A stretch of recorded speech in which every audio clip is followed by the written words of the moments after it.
El artículo 18 de la Constitución nos da derecho a estar informados e informar sin censura, sin reservas y con responsabilidad. La investigación periodística nos permite encontrar evidencias para sacar a la luz verdades ocultas. Nuestra misión es presentar esas evidencias porque las evidencias nunca mienten. Muy buenas noches. Hoy en artículo 18 empezaremos a analizar toda la trama del caso Odebrecht. Cómo se descubrió, cómo llegó a Ecuador, cómo operaba su red de sobornos. Este es tan solo el comienzo. Para presentar este trabajo hemos invitado a la periodista Mariana Neira. Mariana tiene una amplísima trayectoria periodística. Ha sido editora de la revista Vistazo y ha realizado trabajos de investigación para varios medios de comunicación. Actualmente es presidenta de Fundamedios y ha efectuado para Artículo 18 un trabajo investigativo basado en la recopilación de publicaciones nacionales e internacionales sobre el caso Odebrecht. Mariana, bienvenida. Buenas noches, Rafael, buenas noches, distinguido público. Como en la mayoría de los casos de corrupción, el caso Odebrecht llegó a descubrirse casi por casualidad. Una pequeña gasolinera en Brasilia, donde cambiaban reales a dólares, y una rata encontrada en una parrilla en Miami, pusieron al descubierto el más grande escándalo de corrupción de Latinoamérica, del cual Ecuador no se quedó afuera. En la gasolinera Posto da Torre, en el centro de Brasilia, había un mini mercado, una cafetería y una lavandería. Curiosamente, también un local para cambiar dinero. La Policía Federal brasileña monitoreó las comunicaciones y sospechó que allí se lavaba dinero. En marzo del 2014 comenzó su operativo Lava Jato, que en portugués significa lavacoches, y confirmó que en ese local operaba una organización de doleiros cambistas de moneda. En la computadora de uno de los jefes encontraron un correo electrónico que revelaba el regalo de una camioneta de lujo a Paulo Roberto Costa. Él, entre el 2004 y el 2012, había sido director de abastecimiento de Petrobras. Costa fue detenido con una cuenta de 23 millones de dólares en Suiza, y se destapó la corrupción en la poderosa petrolera brasileña que llevó hasta Odebrecht y la caída de más de un centenar de altos personajes por recibir coimas. Cayeron gracias a delaciones de los condenados a cambio de rebaja de penas. Es una figura jurídica que decidió aplicar el implacable juez Sérgio Moro, considerado el líder de la lucha contra la corrupción en Brasil. Al comienzo, Costa fue el gran delator.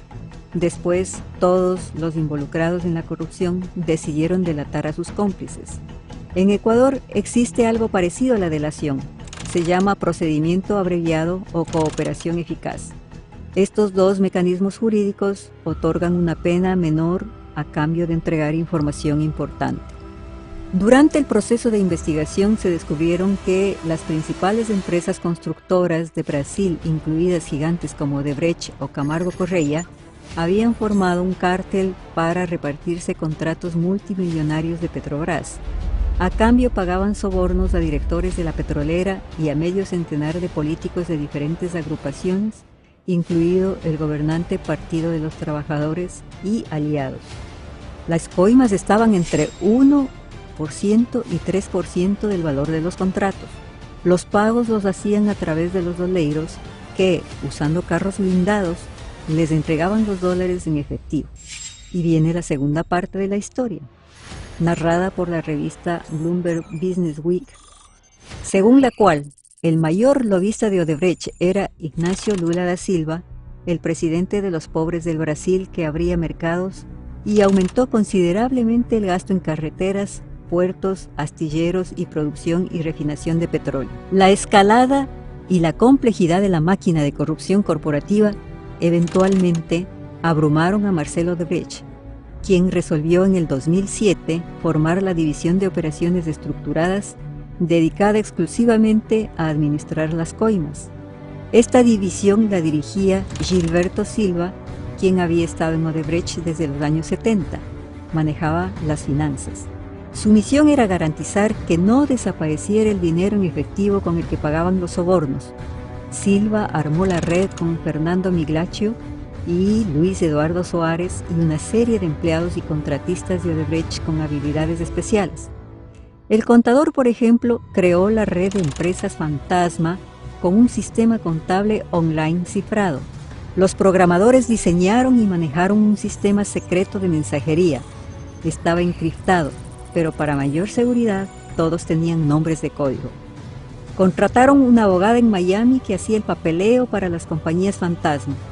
En Sao Paulo, otro abogado redactaba contratos para servicios falsos para respaldar el dinero de los sobornos. Y buscó los bancos para lavar el dinero. Los encontró en Antigua, una pequeña y hermosa isla caribeña. Cuando se dio el lavallato, en Odebrecht intentaron borrar toda huella, pero la red se rompió. La historia es la siguiente. En el año 2015, en un condominio donde habitaban varios brasileños, los vecinos iban a encender una parrilla cuando descubrieron una rata. Los residentes del condominio intercambiaron correos electrónicos para decidir la compra de una parrilla. Uno de los correos llamó la atención del agente de la Policía Federal brasileña, Felipe Paz, un investigador de lavallato que le seguía la pista a Miglacio. Era una cuenta de Hotmail o Overlord. En enero de 2016, Paz tuvo la orden judicial en Brasil que obligaba a Microsoft a darle acceso a la cuenta de Hotmail. Era de Miglacio la cuenta. Allí tenía registradas todas las cuentas de los sobornados. El 21 de diciembre del 2016, el Departamento de Justicia de los Estados Unidos comunicaba que Odebrecht S.A., el conglomerado internacional de la construcción con sede en Brasil, y Braskem S.A., una compañía brasileña de petroquímica, se declaraban culpables y acordaron pagar una multa cuya suma combinada asciende a $3.500 millones para resolver la disputa con las autoridades de Estados Unidos, Brasil y Suiza. La disputa en cuestión se refiere a los esquemas para pagar cientos de millones de dólares en sobornos a altos funcionarios de gobiernos en todo el mundo. En un intento por ocultar sus delitos, los acusados utilizaron el sistema financiero global, incluso el de los Estados Unidos, para disfrazar las fuentes de pagos y el rastro de desembolsos por sobornos a través de empresas pantalla.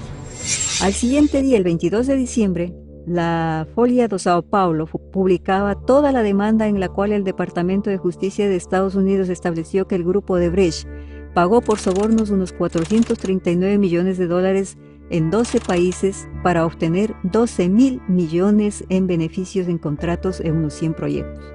En Ecuador pagaron 33,5 millones desde 2007 a 2016 para lograr beneficios equivalentes a unos 116 millones de dólares. Con datos oficiales, Ecuavisa dijo que a Odebrecht se le habían adjudicado contratos por 4.000 millones de dólares.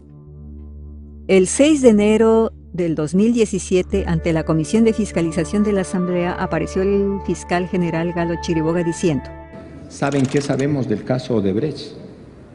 ¿Saben? Yo sí sé. Sé quién es el corruptor. Es Odebrecht. 23 de abril del 2017. Recién a los 4 meses se dieron las primeras detenciones por la delación de un funcionario de Odebrecht. Se conoció que el exministro de Energía, Alexei Mosquera, con la complicidad del empresario Marcelo Endara, había recibido $1 millón para agilizar el trámite relacionado con la hidroeléctrica Toachi-Piratón en su fase de ejecución.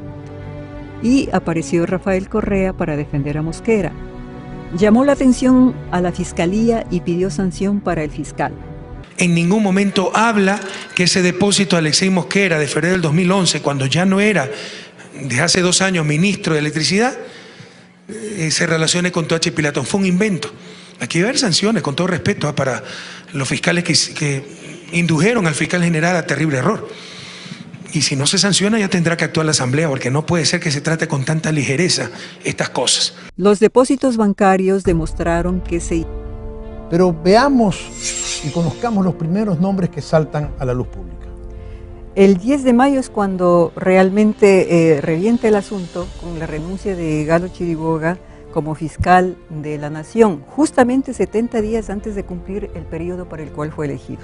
El 24 de mayo, Lenín Moreno fue posesionado como presidente de la República. Posiblemente influyó eso. El 1 de junio, la justicia brasileña levantó la reserva a las delaciones de 77 funcionarios de Odebrecht Y el nuevo fiscal, Carlos Vaca, recibió ya toda la información de la justicia brasileña. Y se dan las primeras detenciones.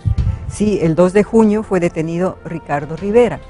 Ricardo Rivera, quien es tío del vicepresidente de la República, Jorge Glass. Sí, fue detenido por un depósito de 14 millones de dólares que habría sido hecho a su nombre. Un operativo de allanamiento también se realizó en la casa del contralor Carlos Polit, que ya se había ido a Miami. Después aparecieron vinculados en los negocios con Rivera los empresarios de Telconet, Tomislav Topic y su hijo Jan. Rivera era en esa empresa un gestor de negocios. Tomislav Topic declaró ante la fiscalía haber entregado 5,7 millones de dólares por servicios de cortesía por haberle hecho contacto con un consorcio chino. Incluso devolvió 2,5 millones como evidencia. El mismo 2 de junio, basándose en la declaración de un ex ejecutivo de Odebrecht, la Folha de Sao Paulo informaba que el expresidente Rafael Correa habría recibido dinero ilegal de Odebrecht para la campaña de las elecciones presidenciales del 2013. El supuesto aporte habría sido cercano a 800.000 dólares. Desde luego, Correa desmintió. 2 de julio fueron detenidos 2 funcionarios más. Ramiro Carrillo, ex gerente de transporte de Petroecuador, que había representado al gerente de Petroecuador, Marco Calvo Piña, en la firma del contrato para la construcción del poliducto Pascuales Cuenca por 300 millones de dólares. Se dice habría recibido unos 200.000 dólares. Y Diego Cabrera, un empresario. 10 de julio de 2017, Correa se fue a Bélgica y la investigación tomó otro curso. Jorge Glass, su ex vicepresidente que continúa su función con Moreno, comenzó a aparecer como el funcionario más señalado en esta trama de corrupción. Lastimosamente, ingeniero Jorge Glass, lastimosamente el dedo apunta cada vez más a Centeno. Para entregar cientos de miles y hasta millones de dólares a un sobornado se necesita una red compleja. ¿Cómo lo hacían? Con 4 proveedores locales. 4 locales. ¿Qué eran? Eran Equitransa, Multiquip, Constructora Tramo y Diaselec. Y Diaselec. Sobre estos ya hay algunos detenidos. Sí, en cada uno de los grupos hay algunos detenidos. Ellos, esta gente, ¿a dónde enviaba el dinero? A financieras, 3 financieras internacionales. 3 financieras. Internacionales, sí. ¿Cuáles eran esas financieras? South American International Bank de Curazao. Es SAIB. Amicorf en Hong Kong y la India. Sentinel Mandate and Scraw en las Islas Vírgenes. Sí. Y de aquí pasaba ¿a dónde pasaba? A las offshores en paraísos fiscales. A las offshores en paraísos fiscales. Sí. ¿Cuáles eran estas offshores? Son 7. 7. Sí. Te doy los nombres. Sí. Glory International. Ya, esa es la famosa Glory que ha sido mencionada varias veces. Sí. Stockwell Corporation en Curazao. Stockwell en Curazao. Sí. Y en Panamá, Golden Engineering Service. También ha sido muy nombrada. Sí. Popa Worldwide, Sevilor Trading Corporation, Alesbury Investments. La Sevilor. Sí. Y Jover Corporation. Y la Jover Corporation. Ok, ¿y de aquí qué?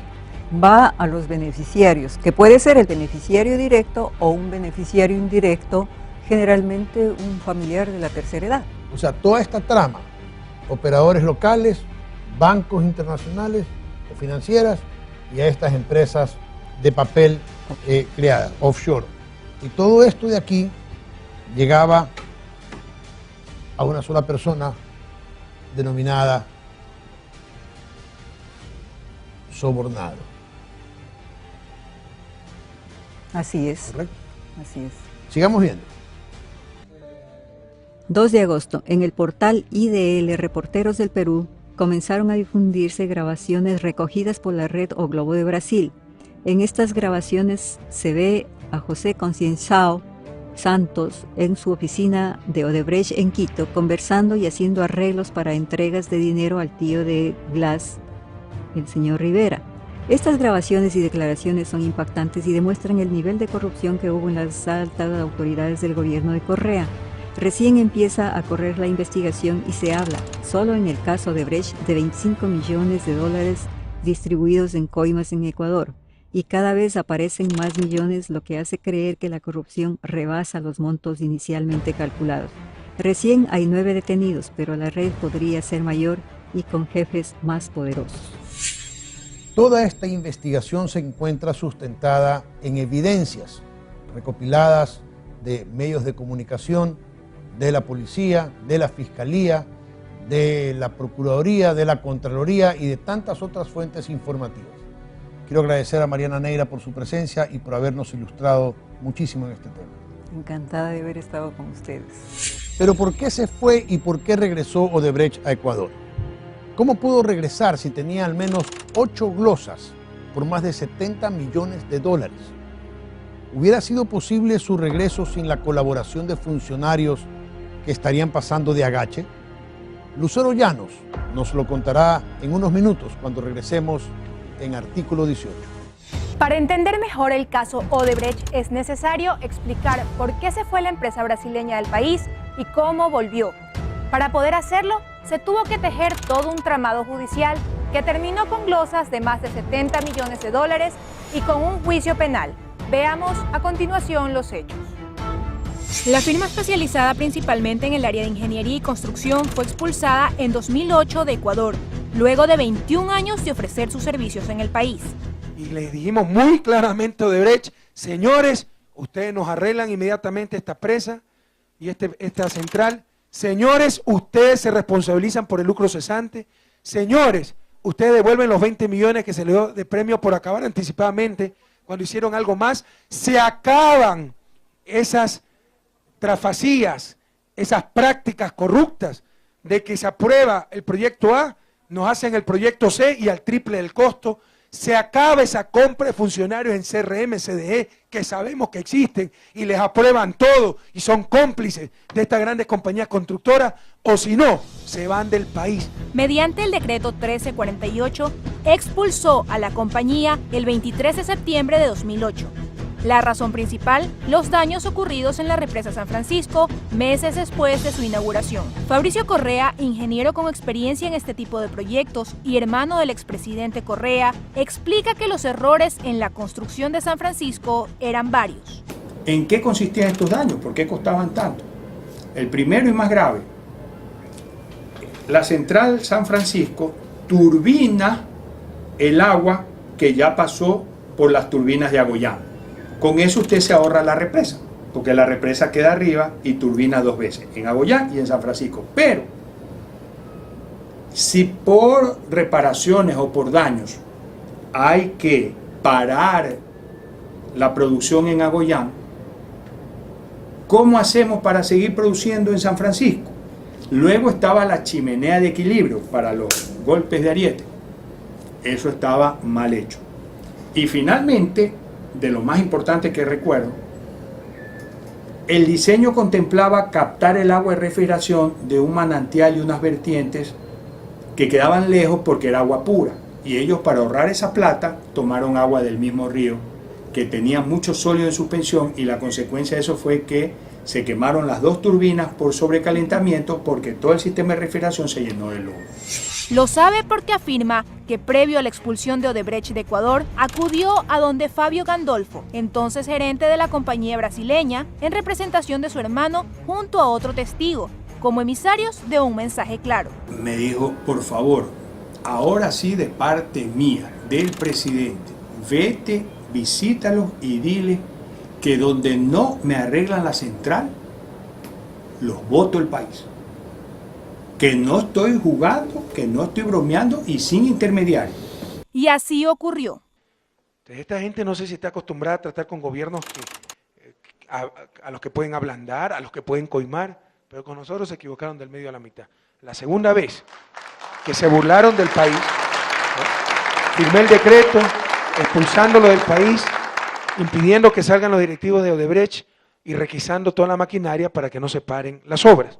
En el documento donde se declaraba emergencia nacional por la paralización de la central hidroeléctrica San Francisco, se dispuso la movilización de las Fuerzas Armadas para la custodia de los bienes e instalaciones de los proyectos manejados por Odebrecht, es decir, Toachi-Pilatón, Carrizal-Chone, Baba y Aeropuerto de Tena, y la requisición de todos los bienes muebles e inmuebles de la compañía. Asimismo, se le suspendieron los derechos constitucionales y se prohibió la salida del país a 4 funcionarios de la constructora: Fabio Adriani Gandolfo, Fernando Besa, Luis Antonio Mameri y Eduardo Gedeón. Estas acciones tensaron las relaciones diplomáticas entre Ecuador y Brasil en noviembre de 2008.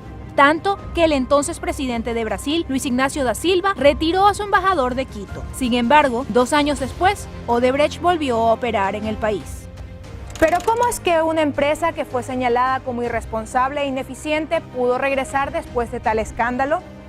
En su página web, la Procuraduría General del Estado expone, bajo el nombre Caso Hidroeléctrica San Francisco, documentación que permite entender lo que ocurrió. El 28 de mayo de 2010, el gerente general de la empresa pública Hidropastasa, Ciro Morán, solicitó al Procurador General del Estado, Diego García, la autorización para suscribir un convenio transaccional con relación a los conflictos originados 2 años atrás. Es decir, que Hidropastasa y Odebrecht estaban en conversaciones. Al ser consultado al respecto, Morán aclaró que en febrero del 2010, un mes después de que asumió la gerencia, desde el Ministerio de Electricidad y el Ministerio Coordinador de los Sectores Estratégicos le informaron que había una nueva solicitud de Odebrecht para llegar a un acuerdo y que, como ya habían tenido una primera reunión, él se sumó desde la segunda. La primera solicitud que Hidropastasa entregó a Procuraduría fue negada el 8 de julio del 2010, ya que, a su parecer, el documento presentado no constituía propiamente una transacción que pusiera fin a las controversias de las partes. Para aquel entonces, todavía existían barreras para dar una luz verde a la reconciliación entre Odebrecht y el Estado ecuatoriano, 8 grupos de glosas en la Contraloría General del Estado, y las acciones que seguía la Fiscalía y un juzgado penal de Ambato. Sin embargo, entre el 26 de agosto y el 1 de septiembre, Contraloría desvaneció las glosas, cuyo monto total era de más de 71 millones de dólares. Y nuevamente, el 3 de septiembre, Hidropastasa presentó una solicitud a Procuraduría para que autorice el acta de liquidación transaccional. Casi un mes después, el 1 de octubre de 2010, según el oficio 16872, el procurador autorizó la transacción entre Hidropastasa y Odebrecht, bajo las siguientes condiciones: que el consorcio ejecute las reparaciones de su bolsillo, que pague una indemnización de 20 millones de dólares, que asuma la garantía técnica y que no existan glosas pendientes. En este mismo documento se señala que el desistimiento de la acusación particular procede sin perjuicio de la facultad de la Fiscalía para continuar el proceso. Pero el fiscal del distrito de Tungurahua, el 18 de noviembre de 2010, se abstuvo de acusar, y esto fue ratificado por el fiscal provincial de Tungurahua, por lo que el juez primero de garantías penales dictó el sobreseimiento definitivo en el proceso penal por peculado, que se seguía en contra de los personeros de Odebrecht e Hidropastasa. Ya sin obstáculos legales, la empresa brasileña encontró la manera para volver a ofrecer sus servicios al Estado ecuatoriano, donde posteriormente consiguieron nuevos contratos.